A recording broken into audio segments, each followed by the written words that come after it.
know it ended as a 3-point game, but obviously, guy made a half-court shot when the game was out of reach. So really a 2-possession win. And, I thought that we did what we needed to do late in the game. It was good to see that. I would have really hoped tonight when we got up 14 there that we would have played a little bit better in that stretch and maybe, I don't want to say pull away, but just would have liked to have seen us in that stretch play a little better in order to extend that lead or at least be able to hold that lead. And I still think those are things that, we've got to get better at and figure out. But overall, Southern Utah was 8-2, 8-3, and played a really good schedule. UCLA, a couple other people. So well-coached team that can really, really score. They've got 2 or 3 guys that are high-level scorers.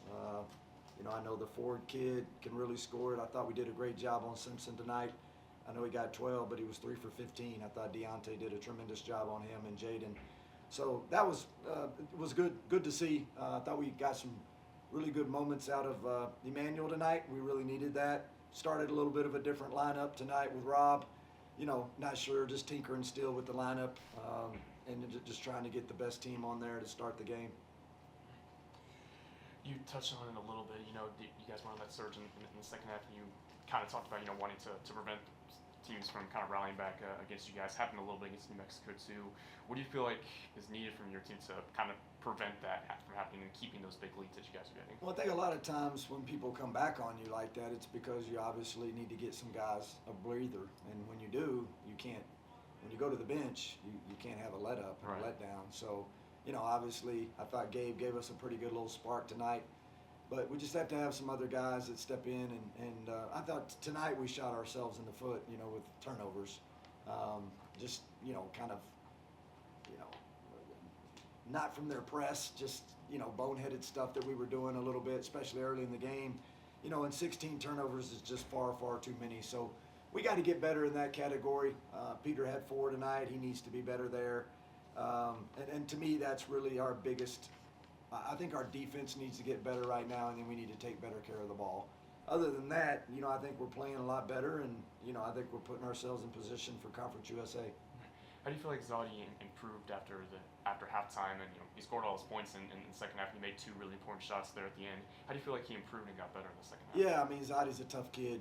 He's really bought in right now, and I'm hoping that a lot of these guys are going to follow his lead because he's doing a great job for us. He's really starting to try to be a leader and take hold of the team and it be his team. And, I think he's disappointed when he doesn't play well, like in the first half. And then he came out in the second half and, he really did some good things. And I thought he was a big reason why we took that lead and, kind of extended it a little bit. And then late in the game, what a huge layup he got going to the basket and got fouled a couple times, made his free throws. That's 2 games in a row that were pretty good from the free throw line. 11 for 13 at Texas, 14 for 16 tonight. Just need to get more attempts, but I think that we're really starting to gel a little bit offensively.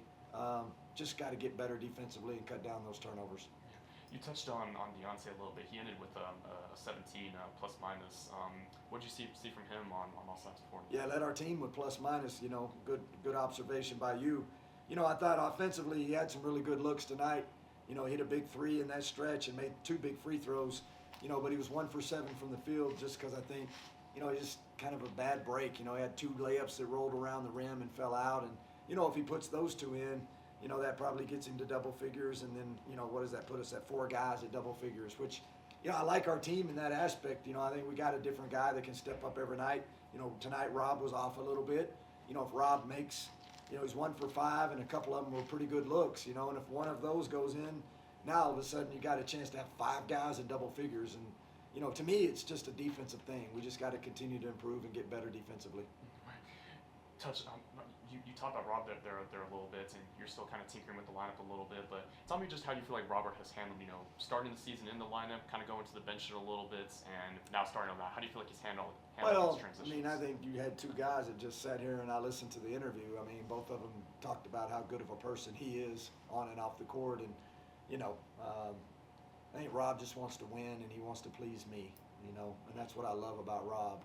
He's got a heart of gold, and he's been through a lot in his life, and he's just doing a really good job for us right now. So whether I start him or whether he comes off the bench, I think Rob knows how important he is to this team and his role. So, we'll see. I'm not sure what we'll do on Thursday. We got 2 days to prepare for that, and we'll see if we go with the same lineup or, we flip it and move it around again. Yeah, Christian was pretty important tonight. He's been important to you guys throughout the season. Just what did you see from him tonight? What have you seen from him throughout the season? Well, I thought he had a really lull there, at that tournament in Arizona where a poor guy couldn't buy a shot. But I think other than that, Christian Cook's been what he's supposed to be, and that's a Conference USA first team or second team all-conference guy. And you have to have that on your team. And I'm very proud of him. I think right now he's really starting to, he's trying to, I don't want to say carry this team, but he wants to be the leader of this team, as far as being the shot maker and the shot taker. And I think he and Zadi are doing a great job of working together. And I know they're getting a lot of good compliments from other coaches that were playing, just about being older guards. And I think when you have older guards like that, it gives you a good chance to win. Yeah, 2 games left before Conference USA play, Northern New Mexico and then Southwest coming up. Just what do you feel like is needed to win both those games to have a winning record entering conference play? Well, I think the first thing that we have to do is, we got to have some pop to us. I thought at times tonight our pop wasn't there. We got to get our pop back. And then, look, Northern New Mexico came in here last year and should have beat us. That game, they should have won that game. They changed defenses on us and tried to mix up some things, and they had a really big lineup, tall lineup, and they're talented. They're a good team. They've played like 20-something games already. So they've played 10 more games probably than we have. So it'll be a tough game. I know the coach is from around here, and he asked for extra tickets. I know they'll have a lot of family members here, and they've got some kids from New Mexico on their team. So we don't ever, look, I've lost to a team like that before in my career one time, and you don't ever take people for granted. We know this is going to be a tough game, and we got 2 days to get ready for it.